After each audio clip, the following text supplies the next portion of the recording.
Gracias, hermanos, gracias a Dios por todo este tiempo. Y de verdad, viendo los escenarios de verdad mundiales, cómo se están presentando en diferentes lugares, creo que Dios ha sido bueno con nosotros y paciente. Ha sido bueno con nuestra nación, ha sido bueno con nuestras iglesias aquí en la República Mexicana. Aunque también sabemos de que hay situaciones, ¿verdad?, que pues se han salido de control con respecto a la delincuencia, al crimen organizado, pero pues nuestra iglesia, y es una bendición que no haya sido tocada, ¿verdad?, en esas magnitudes. En Hebreos 11, versículo 1 y versículo número 3, Hebreos 11, del versículo 1 al versículo número 3, es la porción de estudio del día de hoy. Hebreos 11, del versículo número 1 al versículo número 3.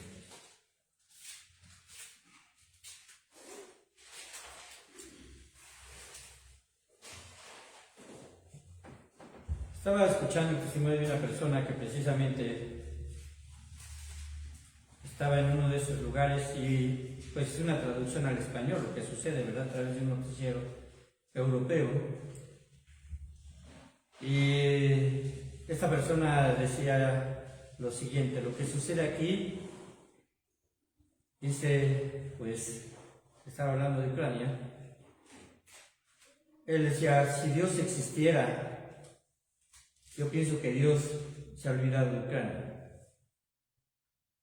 Esa frase es una frase muy dura, porque ya está hablando de un corazón que no cree en la existencia de Dios.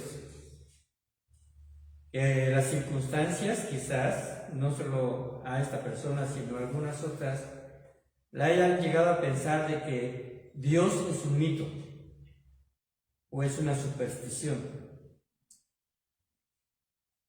Y el tema de hoy, la predicación, se llama fe o superstición. Y dice el versículo 1 al 3, es pues la fe, la certeza de lo que se espera, la convicción de lo que no se ve. Porque por ella alcanzaron buen testimonio los antiguos. Por la fe entendemos haber sido constituido el universo por la palabra de Dios, de modo lo que se ve fue hecho de lo que no se veía. Sin lugar a dudas, hay porciones de la Biblia que tendríamos que tener el esfuerzo de memorizar, y esta es una de ellas, porque nos habla acerca de lo que es la fe. Podemos encontrar definiciones en los diccionarios acerca de la fe, y algunos comienzan como creencia solamente, ¿verdad? Y en realidad incluso la basan como creencia humana a las diferentes religiones, pero la fe en realidad, hermanos, está muy bien definida y dirigida hacia quien debe de ser. ¿Recuerdan ahí cuando los apóstoles se le acercaron a los discípulos, se le acercaron a Jesús y le pidieron, enséñanos a orar? Esto es bien diferente a lo que comentó esta persona, ¿verdad?, a través de ese dolor que está pasando. ¿Por qué? Porque ya va implícita la idea de que los discípulos entendían que Dios existe. Ahora, lo que ellos querían saber es cómo nos comunicamos con ese Dios. Y hermanos, yo creo que una de las primeras cosas que nosotros hicimos al aceptar a Cristo como nuestro Salvador fue la oración. Porque de hecho la salvación es obtenida a través de comunicarnos con Dios en arrepentimiento y en conocimiento del sacrificio de Cristo como único medio para que seamos aceptos a Él. Recibir a Cristo, hermanos, no tiene que ver en realidad en forma completa, aunque así lo manejamos, ¿verdad?, el hecho de que Él entra a nosotros, sino la forma en la cual entra a nosotros a través de nuestra decisión y nuestro entendimiento de que estábamos perdidos. Y quiero que podamos entender esto de forma clara. ¿Por qué? Porque a veces la gente piensa que solamente por levantar la mano ante la invitación de que acepta a Cristo porque Dios te ama, sin llegar al paso de arrepentimiento y reconocimiento e incluso del juicio venidero que podría tener, Pues en realidad a veces se vacunan, se menciona, ¿verdad? Se vacuna contra el Evangelio. ¿Por qué? Porque no se ha llevado a cabo el proceso correcto. Aquí en Hebreos se le conoce como el capítulo de los héroes de la fe.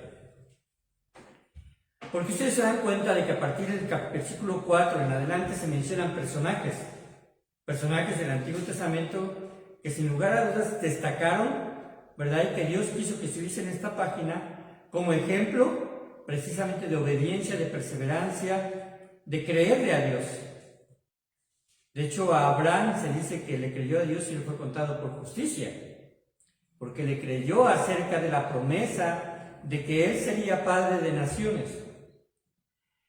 Así que, hermanos, estos personajes son relevantes y actuaron por fe, creyéndole a Dios y además obrando sus planes.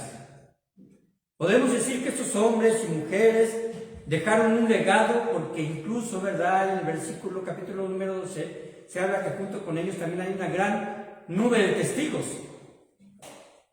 Así que esto es un testimonio para que nosotros vivamos también por fe, confiados en que Dios tiene el control de todas las cosas, pero también ha establecido el orden en todas las cosas, o el orden en todo su universo creado. Pero casi de forma introductoria, el versículo número 1 dice, de este capítulo, una definición de lo que es la fe, ¿verdad? ¿Cómo dice? Léanlo conmigo el versículo número 1. Es pues la fe, la certeza de lo que se espera, la convicción de lo que no se ve. Y esta definición es el fundamento del por qué como cristianos nos movemos y vivimos. Porque sin fe es imposible agradar a Dios. Porque es necesaria la fe, ¿verdad? Para buscar a Dios. Ahora yo le podría preguntar a usted, ¿por qué está aquí? ¿Por qué está en este momento? ¿Por qué los miércoles a las 6 de la tarde usted decide en su corazón venir? ¿Por qué venimos algunos hermanos a orar, pero también a aprender? Y aquí surge otra pregunta. ¿Por qué estamos tan seguros de que Dios nos oye? ¿Por qué estamos tan seguros de que Dios nos oye? Cuando platicamos con alguien más, simplemente, si no nos contesta, le decimos, no me estás escuchando. Porque lo que queremos es una respuesta. Pero a Dios no le decimos eso. No oramos y le decimos, ¿por qué no me respondes? O siento que no me estás escuchando. Es más, en base a lo que dijo esta persona, esta mujer que yo les comentaba, ¿por qué estamos tan seguros de que Dios existe? ¿Por qué estamos tan seguros de que Dios existe? Dios ha puesto en la conciencia de todo ser humano el hecho de que entienda que hay algo sobrenatural de donde procede todo. Pero hermanos, nosotros a través de la revelación escrita, y afirmamos que la revelación es inspiración de Dios, y que cuando ya hemos estudiado acerca precisamente de la inspiración de la Escritura, podemos notar que es un libro sin igual por muchas cuestiones. Los tiempos en los que fue escrito, por las personas que fueron utilizadas por Dios, por la revelación que es continua, por las profecías que se han cumplido y las que están por cumplirse, porque en realidad, hermanos, la palabra de Dios no se puede debatir cuando se tiene un estudio profundo de ella y rebatir y decir que este libro fue escrito solamente por la mente humana. No se puede llegar a esa conclusión. Ahora, la naturaleza es otro libro abierto de Dios. La creación misma es otro libro abierto de Dios, del cual, si nos podemos estudiar de forma profunda, podemos decir que este universo, la naturaleza, las plantas, los animales, todo esto, ¿verdad? Pues simplemente no se pudo haber dado por casualidad o como resultado de un accidente. Así que, hermanos, en esto, precisamente porque estamos tan seguros de que Dios existe, ¿es esto para usted una convicción de que Dios existe o es solo un dogma enseñado por alguien más, solo porque alguien le dijo eso? Solo porque alguien le dice, ¿sabes qué? Ora y Dios te va a responder. La cuestión es que si la oración se utiliza de forma superficial, cualquiera puede venir y decir, tú ora y Dios te va a responder lo que tú quieras. ¿Eso es una verdad? No. Al contrario, es una mentira, ¿verdad? Dios no va a responder lo que nosotros queramos. Y lo vamos a ver un poco con respecto a esto. Y la fe tampoco, hermano, no es un sentimiento. No es algo que me nace y ahora digo, ay, yo tengo tanta fe que voy a orar a Dios y yo sé que hoy estoy orando con más fe que ayer. Quizás movido por el Espíritu Santo usted pueda decir, bueno, creo que Dios me está escuchando porque ahora mi oración está equilibrada a su voluntad. Pero la fe en sí no es un sentimiento. Usted puede tener una gran presión en su vida y a lo mejor responder de forma diferente a otra persona con las mismas presiones porque ella llora y usted no llora, pero está orando a Dios. La situación es que Dios no se mueve a través de los sentimientos. La fe está basada en hechos. Se establece a través de la revelación escrita, pero también por los métodos deductivos, y por eso es que también la Biblia nos habla acerca de que pues nuestro Dios, ¿verdad?, es el creador del universo, de que las cosas fueron creadas y controladas por Él. Pero hay otros métodos deductivos que están fuera de la Biblia. Así que, hermano, la fe es una elección consciente de creer y confiar en Dios. Es una elección consciente de creer y confiar en Dios. ¿Basado en qué? Basado en su revelación escrita, por las evidencias poderosas que nos indican que Dios actúa a través de las personas creyentes y también sobre su creación. Así que, hermanos, ¿qué podemos inferir con respecto a la fe? Número uno, como lo mencioné, es una certeza, no una suposición. No es decir, supongo que Dios existe. Nosotros afirmamos que existe, porque es una certeza. Hebreos 11:1 dice, es la certeza de lo que se espera. Esta parte, hermanos, la certeza de lo que se espera, hay un aspecto bastante interesante aquí, porque está hablando precisamente de la fe como parte de nuestra oración y dice aquí que hay algo que nosotros esperamos. La certeza de lo que se espera. Esta parte tiene que ver con el futuro, porque es algo que no podemos controlar. ¿Usted puede controlar el futuro? Nada, ¿verdad? Ninguno de nosotros. El lunes, pues ya me empezaron a festejar. Yo digo, pues todavía falta que llegue el miércoles, ¿no? Gracias a Dios ya llegamos el miércoles. Pero, hermanos, nosotros no podemos controlar, pero Dios sí puede controlar todo. Y es en esta certeza que nuestro espíritu nos mueve a confiar en el Señor. Y cuando hacemos esto podemos estar tranquilos y por lo tanto no tener temor. Cuando oramos y sabemos que hay un futuro certero, empezando por la vida eterna, empezando porque Dios es nuestro cuidador, ¿verdad? Siguiendo con los mismos pensamientos de que Dios es nuestro pastor y aunque andemos en valle de sombra de muerte, Él estará con nosotros.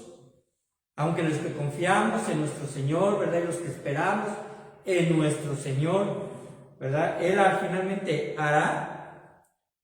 Entonces podemos estar tranquilos y también olvidarnos del temor. Esto, claro, hermanos, es que un creyente que confía en Dios no actuará en contra de sus principios. Cuando somos nosotros creyentes en Dios, no solamente confiamos en sus promesas, sino también deberíamos ser obedientes a sus mandatos. Yo le pregunto, si alguien espera la protección de Dios y se dice creyente, pero actúa de una forma desordenada, los resultados de sus acciones al final y al cabo serán sancionados. Un ladrón o un creyente que pueda decir, bueno, yo soy creyente, pero sin embargo tiene patrones de ladrón, no puede esperar la protección de Dios y pensar que nunca va a ser atrapado, ¿verdad? Curiosamente, hay un canto, una canción del mundo, mejor dicho, ese tipo de canciones que son un poco de protesta y un poco hace ahí, ¿verdad?, de forma irónica una frase que dice que el soldado se sube al avión y reza a Dios, porque así se reza ese canto, no dice orar, reza a Dios. Y después dice, sabiendo que va a matar niños en Vietnam. Era una canción de ese tiempo. Yo me pregunto si las oraciones de ese tipo, Dios las escuchará. Yo creo que no. Porque no se puede el ladrón parar delante y decirle: Señor, voy a robar un banco, protégeme y que no me pase nada. ¿Por qué? Porque las oraciones no están acordes a su voluntad, a su santidad, a la forma en la cual Dios quiere que nosotros pidamos. Cuando Jesucristo dice precisamente que el que pide, recibe, o que cualquier cosa que pidamos en su nombre Dios la hará, ha dejado un contexto del cual Él está hablando de que debemos de pedir conforme a su voluntad. Sin duda la esperanza, hermanos, la esperanza es el terreno en donde se mueve la fe, porque nosotros esperamos, estamos convencidos de lo que viene. En muchas ocasiones creemos que moverse por fe es un boleto a la obtención de algunas cosas materiales, donde le podemos pedir a Dios quizá riqueza, le podemos pedir a lo mejor a Dios algún bien o salud incluso, y si no recibimos esa respuesta y somos tan fluctuantes de decir entonces Dios no existe o Dios no me oye, es porque no hemos entendido cómo armonizamos con la voluntad de Dios. Son deseos personales que deseamos que se cumplan, pero esto no es así.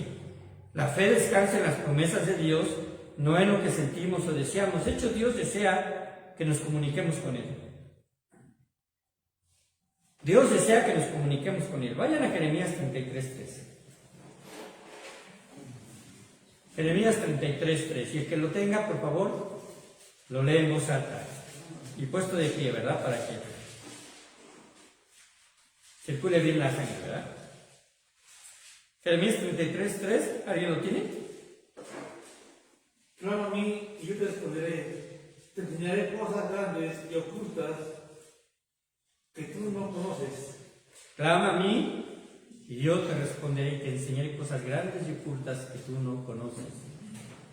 En este versículo, ¿quién tiene la iniciativa de querer que haya comunicación entre Dios y el hombre? Dios mismo. Él toma la iniciativa y dice: clama a mí, necesitas clamar a mí y yo te voy a responder.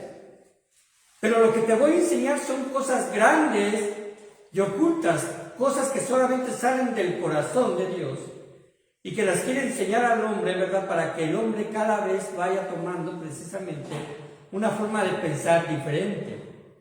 Y esto le lleve a asemejarse cada vez más a Él en santidad. La fe se mueve en el terreno precisamente de la esperanza, pero también de la seguridad. Y esta proviene de confiar en Dios. Salmo 4:8 dice así: en paz me acostaré y asimismo dormiré, porque solo tú, Jehová, me haces vivir confiado. En paz me acostaré y asimismo dormiré, porque solo tú, Jehová, me haces vivir confiado. Aquí hay una situación de exclusividad. Cuando oro a nuestro Dios, porque sabemos que es el único Dios, ¿verdad?, real y existente, y que es dueño de todas las cosas, entonces podemos confiar en Él. Podemos confiar en Él. Créanme algo, Dios no juega con nosotros. Dios no nos está poniendo buscapiés para saber y para hacernos caer, y quizás, ¿verdad?, que Él se ría. No, Él no actúa de esa forma. Él actúa con amor, Él actúa a favor nuestro. La otra descripción de lo que es la fe es la siguiente. Es la convicción de lo que no se ve. La convicción de lo que no se ve. Y me voy a saltar al versículo 3. Dice: por la fe entendemos haber sido constituido el universo por la palabra de Dios. De modo que lo que se ve fue hecho de lo que no se veía. ¿Cómo dice Génesis 1:1? En el principio creó Dios los cielos y la tierra. Aquí, ¿verdad?, ya está utilizada la palabra universo. No se utiliza en el Antiguo Testamento, se utiliza aquí. Pero sin embargo aquí, ¿verdad?, por la revelación que Dios le da al escritor de los Hebreos, Él habla de que se constituyó todo lo que podemos ver y lo que no podemos ver, pero solamente por la palabra de Dios. Y uno de los grandes argumentos ateos es pensar que Dios solo fue creado por la mente humana. Y ellos bastan que nosotros los creyentes o que los creyentes creen en un Dios porque somos supersticiosos, porque somos movidos por el temor de un castigo o por una recompensa eterna. Pero hermanos, esto no es así. La traducción del lenguaje actual en este versículo me gusta, dice así: confiar en Dios es estar totalmente seguro de que uno va a recibir lo que espera, es estar convencido de que algo existe aun cuando no se pueda ver. ¿Cómo dice el mundo? Ver para creer, ¿no? ¿No dice esa frase? Eso dice el mundo, ver para creer. ¿Saben lo que dice la fe? Creer para ver. Nosotros vamos a creer para ver. Y muchas cosas, ¿verdad? Ocultas y grandes que nosotros no conocemos. Basta echar solamente una mirada, ¿verdad? A lo que será la nueva Jerusalén, lo que es el cielo, lo que son los querubines, los ángeles que se hablan en Ezequiel. Y aunque nuestro entendimiento está limitado, que no podemos percibir la grandeza de toda esa revelación, sabemos que existe y que vamos a poder ser testigos de ellos. Una de las cosas de las cuales podemos argumentar y que son evidencia externa de la Biblia, y esto cuando se habla acerca de la doctrina de Dios, es necesario que se vea porque hay evidencias externas que están fuera de la Biblia, son argumentos que nos van a servir para entender, porque la gente incluso los percibe, la gente que no conoce de Dios. Uno de ellos es el argumento teleológico, o mejor conocido como el argumento del diseño. El argumento teleológico, o conocido como el argumento del diseño. Basta aprender un poco, hermanos, y deducir que en este universo, lleno de grandes constelaciones y donde a través, actualmente, ¿verdad?, de los telescopios, a través de todos los aparatos que mandan al espacio y los recorridos que han hecho y el alcance que tienen, ¿verdad?, a través ahora de sondas y de luz, no se encuentra un punto donde se pueda decir que comienza o termina el universo. Hermanos, las grandes constelaciones, que son esas, pero aquí en nuestro punto, ¿verdad?, de partir en nuestro mundo, en un puñado de tierra, en una pizca de polvo o en un pedazo, ¿verdad?, de cabello de cualquier animal o pelo de cualquier animal, aparece precisamente la estructura del ADN. Esto lo hemos aprendido en la escuela, ¿no? El ácido desoxirribonucleico, que es difícil de decir y es más difícil de entender. ¿Por qué? Porque ahí se muestra una secuencia, una cadena. Se encuentra una secuencia tal que el ADN de una persona es totalmente diferente al ADN de otra persona. Usted puede agarrar y tener cientos de cabellos aquí, de diferentes personas o de diferentes pelos de animal. Y así en nuestra ignorancia humana, ¿verdad?, porque somos mortales y muy limitados, nos costaría mucho a simple vista poder diferenciar de dónde o de qué especie es cada uno de esos cabellos, pero la ciencia actualmente lo puede hacer. Aquello que en aquel tiempo no se veía, ahora se está viendo y se está percibiendo en realidad en algunas áreas. Y se puede definir la especie, el género o el sexo de las personas a través de eso. Una de las partículas más pequeñas, que durante toda la historia fueron desconocidas por el ser humano, prácticamente invisibles a nosotros, hoy la ciencia pone al descubierto que cada una de las cosas creadas, hermanos, sostienen una complejidad incomprensible, muchas veces un orden y finalidad evidente, y por consecuencia sería imposible que se creó al azar. La misma creación identifica por deducción que debería de haber un creador, un diseñador, con una inteligencia suprema, y los puntos claves del argumento teleológico es precisamente que hay un diseñador atrás de todo esto, una inteligencia atrás de este diseño, un sustentador que no abandonó a su creación y una intención de crear a un ser capaz, nosotros como seres humanos, de entender, aunque limitadamente, esta verdad. Todo lo que fue creado no puede haber aparecido al azar. Otra evidencia más es el argumento de la causalidad, no casualidad. Causalidad. ¿Se entiende, verdad? Por causa. Que no es otra cosa que la relación que hay entre causa y efecto. Está más fácil decirlo así, ¿verdad? Hay una causa y hay un efecto. Porque definitivamente cualquier postura de la creación del universo que surja o que ha surgido ha cambiado a través de los siglos. Han surgido teorías y otras se han quitado, ahora ha surgido una nueva. Siempre va a llegar al punto de que de cada una de estas teorías siempre se tiene que llegar al punto de que algo causó tal acontecimiento. ¿Por qué sucedieron las cosas?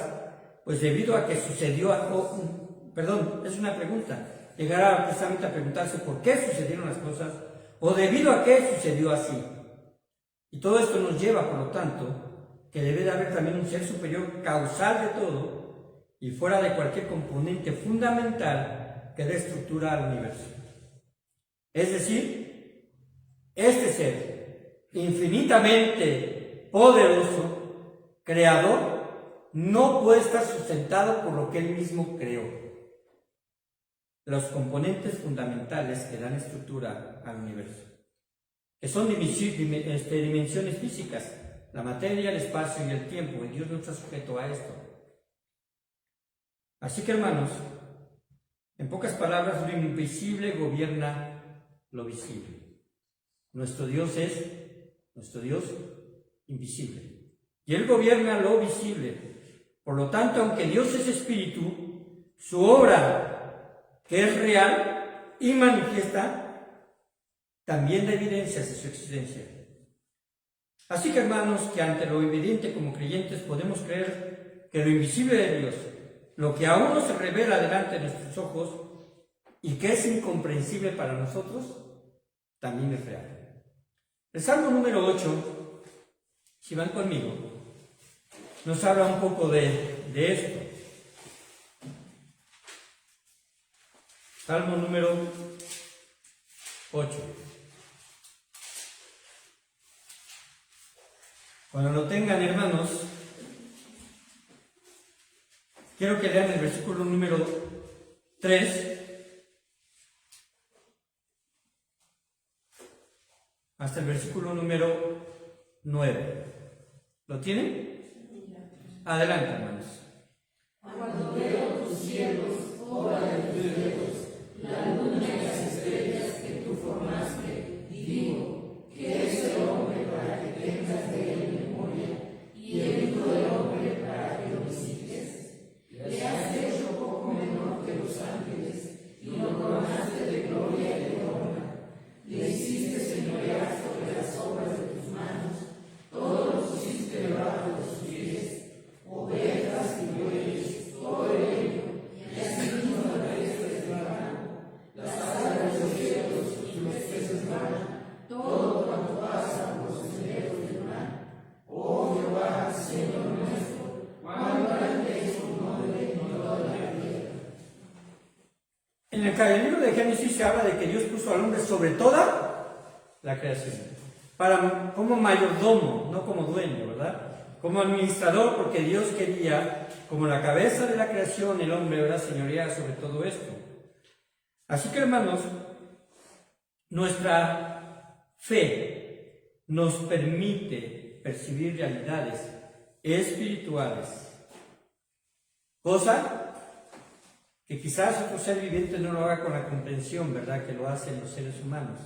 Pero aquellos que tenemos fe podemos entender y percibir realidades espirituales, creer en lo eterno y estar convencidos de la fidelidad de Dios. Continúo. Punto número 3. El testimonio de la fe vivida por los creyentes del pasado. El versículo número 2 de Hebreos 11:2 dice, porque por ella alcanzaron buen testimonio los antiguos. Los antiguos. ¿Qué significa esto? Que Por ella, por la fe, alcanzaron buen testimonio los antiguos. Bueno, que por la fe los hombres y mujeres del pasado fueron aprobados por Dios a causa de su fe. No fue por sus logros, no fue porque eran perfectos, solamente basta echar una ojeada ahí en Hebreos 11 y se menciona a Rahab, se menciona a Sansón. No eran perfectos, sino por la confianza que depositaron en Dios, en obediencia y confianza a sus promesas. Así que sin duda Dios es intencional al revelarnos sus planes. Cuando Dios nos revela lo que nos espera, es intencional para que tengamos una esperanza basada en la convicción de que Él no miente, de que Él es toda verdad. Sin duda, hermanos, no nos movemos en la ignorancia o movido por supuestos. Esa no es parte fundamental de nuestra fe, o no debería de serlo. Por eso creemos que Dios quiere que le creamos. Oramos porque estamos convencidos que nos oye. ¿Amén? Estamos convencidos que nos oye. Y además oramos porque también estamos convencidos de que responde de acuerdo a su voluntad sin alterar sus planes. Ninguno de los mencionados en el capítulo número 11 está obsesionado con la fama o la posición. Es decir, ninguno de ellos imaginaba que iba a ser nombrado en ese capítulo, ¿verdad? Creo que las mentes de ellos, así como las nuestras, deben ser movidos buscando la aprobación de Dios. Porque sin fe es imposible agradar a Dios.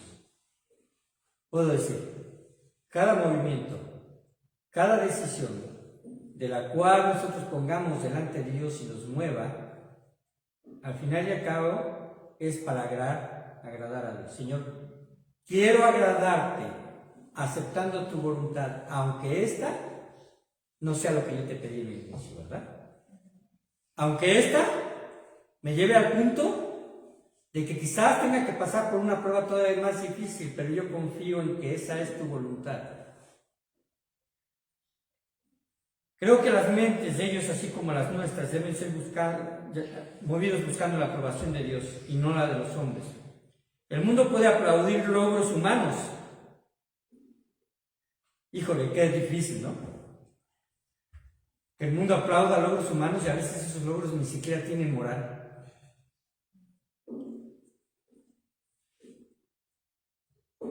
Hermanos, Dios honra a los que viven por fe. Y aunque la lista menciona a algunos que sobresalieron en sus últimos versículos y no mencionan sus nombres, Él no dice que aquellos fueron aserrados, que fueron, ¿verdad?, pasados por espada, por fuego, perseguidos y muertos por creer en Dios. La fe no se concentra en ellos, sino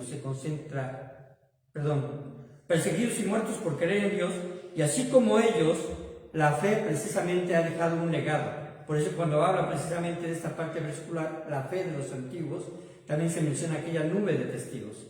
Es por eso que oramos y nos reunimos, nos identificamos como la familia de Dios, así nos identificamos.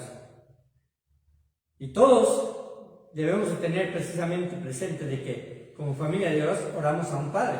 ¿Cómo comienza el Padre Nuestro? Nada más, Padre Nuestro, que estás en los cielos, santificado sea tu nombre. Hasta ahí. Padre nuestro que estás en los cielos, santificado sea tu nombre. ¿Con qué comienza? Con una convicción de relación. ¿Cierto o no? Antes de empezar competiciones, antes de pensar darnos el pan de cada día, antes de pensar empezar perdón nuestras ofensas, ¿verdad? Se está empezando con una convicción de una relación existente entre un padre y un hijo.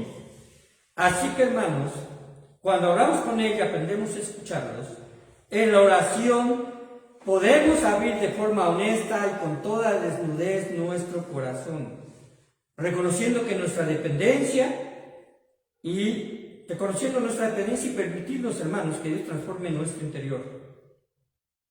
Yo creo que sería un error tratar de orar para convencer a Dios de algo, ¿no? Tratar de convencerlo.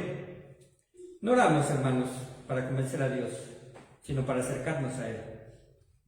Cuando hay relación, la oración deja de ser un deber o algo que tú sientas que debes de hacerlo, como un rito, como un ejercicio religioso, Cuando oramos a nuestro Dios y Jesús les enseña, Padre nuestro que estás en el cielo, esto se convierte en un encuentro.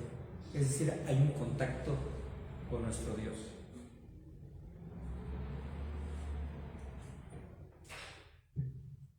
La oración empieza con esa relación, no con peticiones. Ahora, cuando oramos, hermanos, si escuchamos esa oración modelo, ahí dice, hágase tu voluntad, ¿cierto? ¿Qué nos enseña esto? Nos enseña, hermanos, de que nuestra oración debe estar alineada con su propósito. Hágase tu voluntad. Orar no es imponer lo que queremos, sino rendirnos a lo que Él quiere. Cuando Él dice, danos hoy el pan de cada día, nos invita a confiar de forma diaria en Él y en su provisión. Nos alinea en confianza de que no nos va a apartar. Es una dependencia, sin estar ansiosos por el mañana. Cuando dice perdona nuestros pecados, como también nosotros perdonamos, nos lleva a vivir en gracia por lo que hemos recibido. Él nos ha perdonado y ahora nosotros debemos también en gracia dar perdón. Y líbranos del mal. ¿De qué nos habla esto? De su protección y su guarda. Él quiere ayudarnos a fortalecernos delante de las tentaciones. Reconocer que necesitamos su protección. Cierro, hermanos, de esta forma. El Padre Nuestro es una oración corta, ¿no notó? ¿Quiere una oración larga? Ve ahí San Juan capítulo número 17, ¿verdad? Es una oración bien larga de parte de nuestro Señor Jesucristo. Pero la oración es corta, la oración del Padre Nuestro. Pero es un modelo de la profundidad de cómo debemos nosotros orar. No busca impresionar. La oración que usted hace lo conecta con Dios de forma diaria. Yo sé que tenemos nuestro Espíritu Santo. Yo sé que nos habla y intercede por nosotros, es nuestro consolador. Pero Él es el mismo Espíritu Santo que nos lleva a orar al Padre. Nos recuerda que orar es vivir como hijos que confían en su Padre. Y vamos a orar. Es la forma en que podemos terminar. Padre nuestro que estás en los cielos. Señor, te damos muchas gracias.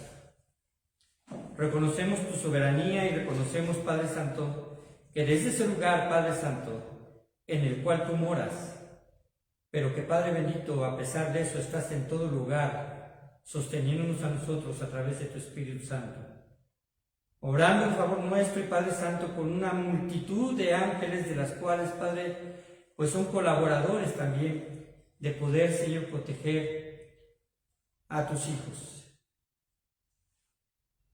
Señor, a veces no percibimos la misericordia tan profunda que tienes para con el ser humano, que, Padre, tú todavía, Señor, has retenido tu segunda venida en la cual vendrás a juzgar, Señor. No hay guerra, no hay, Padre Santo, líder humano,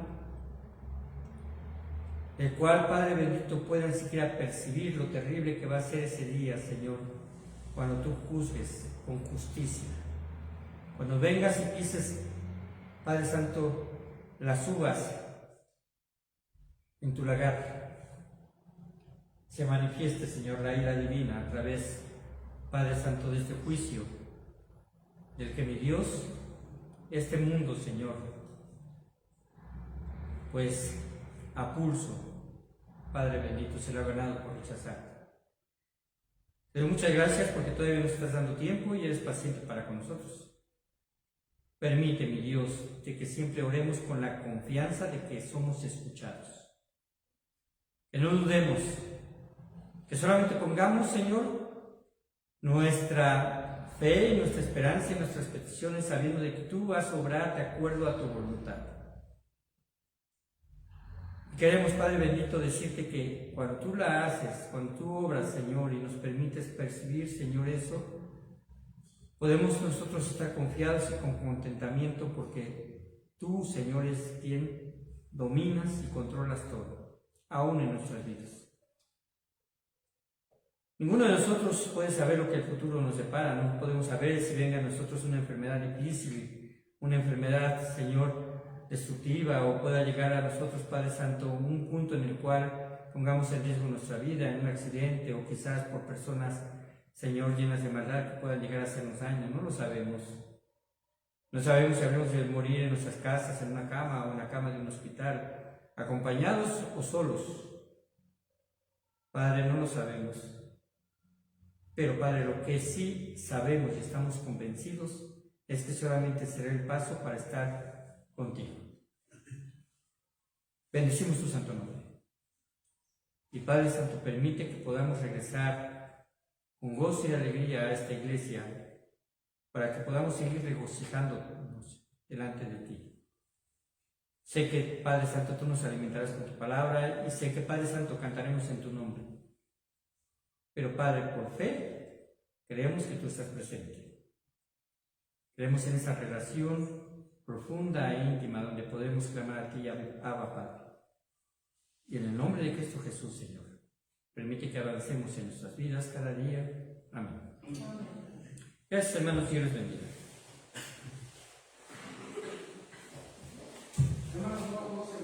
Ay, perdón.